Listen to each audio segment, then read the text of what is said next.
Si on structure trop, on va perdre notre agilité. On n'est pas une grande entreprise pour mettre en place des processus. Les clients aiment qu'on soit réactif, pas qu'on suive des procédures. Si vous avez déjà pensé ça, vous n'êtes pas seul. La plupart des dirigeants de PME ont une crainte légitime que la structuration tue la souplesse qui a fait la réussite de leur entreprise. Et ils ont raison, si la structuration est mal faite. Je m'appelle Olivier, fondateur d'Octocube, et j'accompagne les dirigeants de PME qui veulent reprendre le contrôle de leur entreprise. Dans cette vidéo, je vais vous montrer comment structurer votre entreprise sans la rigidifier. Avec une méthode simple, la règle des 3 niveaux. Parce qu'entre le chaos et la bureaucratie paralysante, il existe un équilibre qu'il va falloir trouver. Et c'est avec cette méthode que je vais vous aider à trouver cet équilibre pour votre entreprise. Avant d'entrer dans le vif du sujet, laissez-moi vous raconter 2 histoires complètement opposées. La première histoire, c'est l'histoire d'une PME d'une quinzaine de collaborateurs qui n'est pas du tout structurée. Tout est géré à la main, au cas par cas, comme d'habitude. Donc résultat, chaque client est traité différemment, chaque erreur est gérée au cas par cas et le dirigeant est sollicité 50 fois par jour. L'entreprise est agile, mais elle est épuisante. La deuxième histoire, c'est une autre entreprise de 15 collaborateurs également, une autre PME, 15 collaborateurs, mais surstructurée. Le dirigeant a mis en place des procédures, de la documentation pour tout et partout. Résultat, il faut 3 validations pour commander un stylo, 5 signatures pour envoyer un devis. Bref, des processus lourds que personne ne suit. Résultat, l'entreprise est cadrée, mais elle est paralysée. Et aucune de ces 2 situations n'est souhaitable. Ce qu'il vous faut, c'est structurer uniquement ce qui est nécessaire, là où il faut, quand il faut. Et c'est là que la règle des 3 niveaux rentre en jeu, puisque c'est exactement la méthode qui vous permet d'atteindre cet équilibre. Et le principe est simple. Dans chaque entreprise, il y a 3 types d'activités qui nécessitent 3 niveaux de structuration différents. Si vous structurez trop peu, c'est le chaos. Si vous structurez trop, c'est la rigidité. Par contre, si vous structurez au bon niveau, juste ce qu'il faut, vous allez obtenir de la fluidité et de la stabilité. Commençons d'abord par définir ce qu'est une activité critique. Une activité critique, c'est une activité qui va engager la responsabilité de votre entreprise, que ce soit financièrement, que ce soit sur le plan juridique ou bien sur la réputation vis-à-vis de vos clients. C'est une activité qui va justement impacter l'image de votre entreprise et qui va vous coûter très cher si elle est mal réalisée. Par exemple, on a la gestion de la facturation, on a la conformité réglementaire, la protection des données, les engagements contractuels que vous prenez avec vos clients, la gestion de la trésorerie, etc. Alors pourquoi ces activités doivent impérativement être encadrées ? Eh bien parce qu'une erreur sur ces activités peut vous coûter de l'argent, peut vous faire perdre un client, peut engager votre responsabilité juridique ou peut pallier à la réputation de votre entreprise. Sur ces activités, vous ne pouvez pas vous permettre d'improviser. Alors comment cadrer une activité critique ? Eh bien pour ça, vous avez besoin d'un processus documenté. Je ne vous parle pas d'un document qui fait 50 pages, mais je vous parle juste d'un document qui intègre les étapes essentielles dans l'ordre avec les points de contrôle. Prenons par exemple le processus de facturation client. La première étape, ça pourrait être de vérifier que la prestation est bien terminée. La deuxième étape, ça va être de vérifier les informations du client. La troisième étape, ça va être de créer la facture. La quatrième étape, ça va être de vérifier que les informations sur la facture et les montants sont corrects. La cinquième étape, ça va être d'envoyer la facture avec un accusé de réception. Et la sixième étape, ça sera de mettre cette facture dans le suivi des paiements. Et dans ces processus, on va rajouter des checkpoints obligatoires. Alors c'est quoi des checkpoints obligatoires ? C'est des moments où on va vérifier que tout est conforme avant de passer à l'étape suivante. On va aussi rajouter une traçabilité. Qui a fait quoi, quand ? Non pas pour surveiller, mais pour, en cas de problème, pouvoir reconstruire l'ensemble de la procédure. Et le résultat, c'est que les activités critiques deviennent fiables et reproductibles. Elles ne dépendent plus de la mémoire de quelqu'un, elles ne dépendent plus de l'humeur du jour, elles fonctionnent, point. Et paradoxalement, cette rigueur libère de l'énergie, parce que vous n'avez plus besoin de vérifier, de corriger, de rattraper en permanence. On vient, à travers les activités critiques, d'aborder le premier niveau de la règle des 3 niveaux. Le deuxième niveau, c'est les activités récurrentes. Alors qu'est-ce qu'une activité récurrente? Une activité récurrente, c'est une activité qui se répète plusieurs fois. Ça peut être une répétition journalière, hebdomadaire, mensuelle. C'est aussi une activité qui peut être traitée par différentes personnes. Et enfin, c'est une activité dont le schéma se répète à peu près de la même manière systématiquement. Donc par exemple, sur les activités récurrentes, on peut trouver l'organisation d'une réunion, la rédaction du compte-rendu, la gestion de la réclamation client, l'envoi d'un devis à un client. Bref, vous l'avez compris, donc c'est des activités qui ne sont pas critiques, mais qui se répètent régulièrement. Mais pourquoi ces activités doivent être stabilisées? Eh bien, sans stabilisation, chaque personne va traiter un petit peu à sa manière. On va oublier des étapes et en fonction de la personne qui va traiter la demande, la qualité du résultat ne sera pas la même.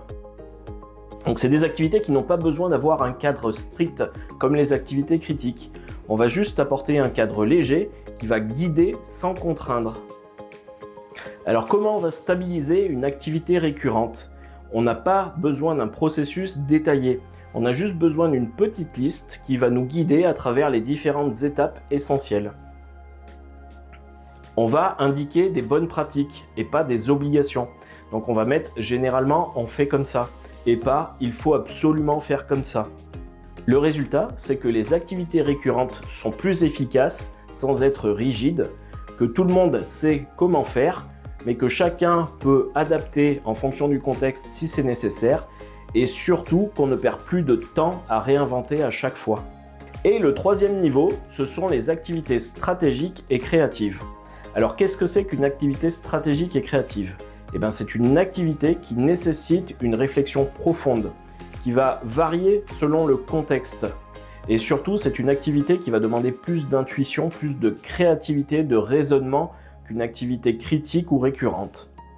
Par exemple, vous avez la définition d'une stratégie commerciale. Donc là, on est sur une activité stratégique. Vous pouvez avoir la négociation d'un contrat complexe, la création d'une offre. Bref, vous l'avez compris, c'est des activités qui nécessitent de la réflexion et de l'intuition. Et ces activités doivent rester libres parce que vous ne pouvez pas les standardiser. Chaque situation est unique, chaque contexte nécessite de l'adaptation. Et si vous essayez de tout cadrer, vous allez tuer la créativité, l'adaptabilité et vous allez faire que vos collaborateurs vont devenir des exécutants qui suivront des scripts. Donc comment on va gérer ces activités? Eh bien, on ne crée pas de processus détaillé. On va créer des principes directeurs. Par exemple, pour gérer une crise client, eh bien, la première étape, ça va être de bien écouter le client. On répondra ensuite. On négociera pas, on écoutera, on prendra en compte toutes les remarques. Ensuite, on exposera notre situation. Puis on trouvera une solution qu'on proposera rapidement au client. Et si jamais la situation nécessite une compensation, par exemple, qui dépasse 1000 €, là, on sollicitera le dirigeant. Ces principes guident sans contraindre. Ils donnent un cap sans dicter chaque action. Le résultat, c'est que les activités stratégiques et créatives restent vivantes et adaptées. Vos collaborateurs peuvent utiliser leur intelligence, ils ne restent pas enfermés dans des processus qui ne collent pas à la réalité. Et paradoxalement, cette liberté ne crée pas de chaos, parce que les activités critiques et récurrentes sont cadrées. On peut donc se concentrer sur les activités qui nécessitent réellement de la réflexion. Maintenant, voyons comment appliquer cette règle dans votre entreprise. La première étape, c'est de cartographier vos activités. Pas besoin d'être exhaustif, prenez les 20 à 30 activités qui vous prennent le plus de temps. La deuxième étape, c'est de classifier chaque activité. Donc pour chaque activité que vous aurez recensée, posez-vous ces questions. La première, c'est qu'est-ce qui se passe si je me trompe? Si le résultat c'est grave, ça veut dire que vous êtes sur une activité critique. La deuxième question, c'est est-ce que ça se répète souvent? Si la réponse est oui, c'est que vous êtes sur une activité récurrente. Et enfin, la troisième question, c'est est-ce que chaque situation est vraiment unique? Si la réponse est oui, c'est que vous êtes sur une activité stratégique ou créative. Vous avez maintenant identifié et classé vos activités. La troisième étape, c'est de structurer au bon niveau. Par exemple, pour les activités critiques, vous allez créer une documentation, un processus détaillé. Vous allez lister les checkpoints obligatoires et vous allez rajouter une traçabilité. Vous avez maintenant identifié et classé vos activités. La troisième étape, c'est de structurer au bon niveau. Pour les activités de niveau 1, donc les activités critiques, vous allez définir votre processus, vous allez identifier les checkpoints obligatoires et vous allez mettre en place une traçabilité. Pour les activités de niveau 2, donc les activités récurrentes, vous allez créer vos checklists, vous allez mettre en place les bonnes pratiques, mais vous allez laisser de la souplesse. Et pour les activités de niveau 3, donc les activités stratégiques et créatives, vous allez mettre en place un schéma directeur, mais vous allez laisser de l'autonomie et de l'adaptabilité. Ne cherchez pas à tout cadrer. Je vais maintenant vous donner un exemple concret. J'ai travaillé avec une agence de communication avec qui on a appliqué la règle des 3 niveaux. On a défini pour le niveau 1, donc les activités critiques, 3 activités. La facturation client, la gestion des signatures contrats et la gestion des accès aux comptes clients. Pour ces 3 activités, on a rédigé 3 processus stricts. Ensuite, pour les activités récurrentes, donc le niveau 2, on a identifié 3 activités. Le briefing client, la gestion des livraisons et le suivi des projets clients. Pour ces 3 activités, on a défini des trames à base de checklists. Et enfin, le 3e niveau, pour les activités stratégiques et créatives. On a identifié 3 activités. La première activité, c'est la création d'une campagne publicitaire, pour laquelle on a mis en place des principes de créativité. Ensuite, on avait comme 2e activité la négociation complexe, pour laquelle on a mis en place des principes commerciaux. Et enfin, la 3e activité, c'était la résolution de crise, pour laquelle on a mis en place des principes de gestion.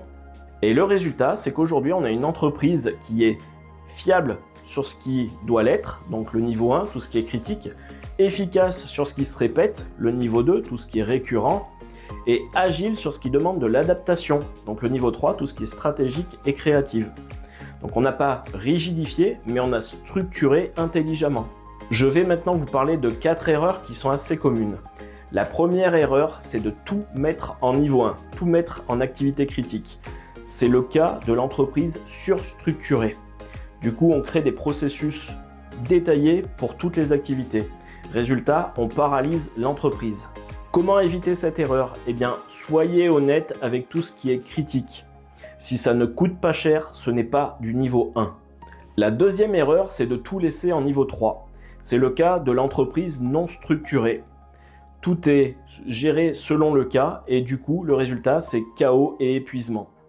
Et comment éviter cette erreur? En identifiant les activités qui se répètent et qui gagneraient à être stabilisées. Comme ça, vous n'aurez pas tout à réinventer à chaque fois. La troisième erreur, c'est de structurer une fois et de ne jamais réviser. Parce que les activités évoluent. Une activité de niveau 3 peut devenir une activité de niveau 2 si elle se répète. Une activité de niveau 2 peut devenir une activité de niveau 1 si l'enjeu augmente. Donc comment l'éviter? Eh bien, je vous encourage à réviser votre classification au moins une fois par an, ou alors quand une activité change de nature.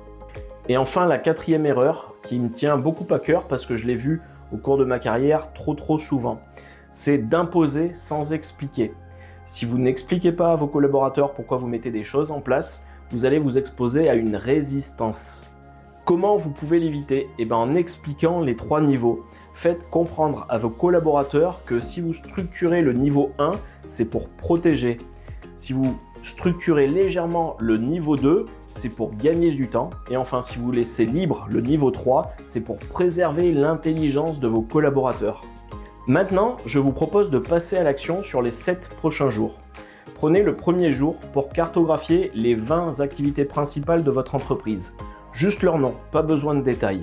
Prenez ensuite les 2 jours suivants pour classifier vos activités. Classez-les en fonction de leur niveau 1, 2 ou 3. Et pour ça, utilisez les questions que je vous ai données. Durant le 4e jour, priorisez. Identifiez l'activité majeure de chaque niveau sur laquelle vous allez travailler. Et les 3 jours suivants, créez pour chacune des 3 activités les ressources manquantes.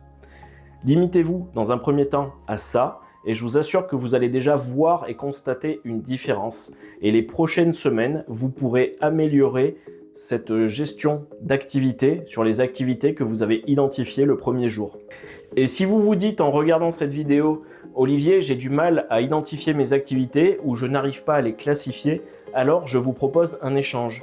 Un appel simple et sans engagement pour vous aider à cartographier vos activités principales et déterminer laquelle nécessite une structuration en priorité.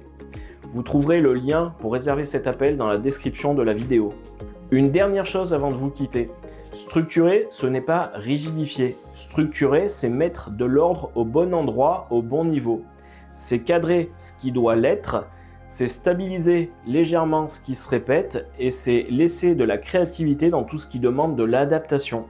Quand vous structurez intelligemment, vous ne perdez pas votre agilité. Vous gagnez en clarté, en efficacité et en énergie disponible. Alors posez-vous une question. Est-ce que votre entreprise vous laisse encore de l'espace ou est-ce qu'elle en prend de plus en plus ? Si cette vidéo vous a aidé, likez, commentez, abonnez-vous, mais surtout passez à l'action. Cartographiez vos 20 activités principales et classifiez-les. Je vous dis à très bientôt dans une prochaine vidéo.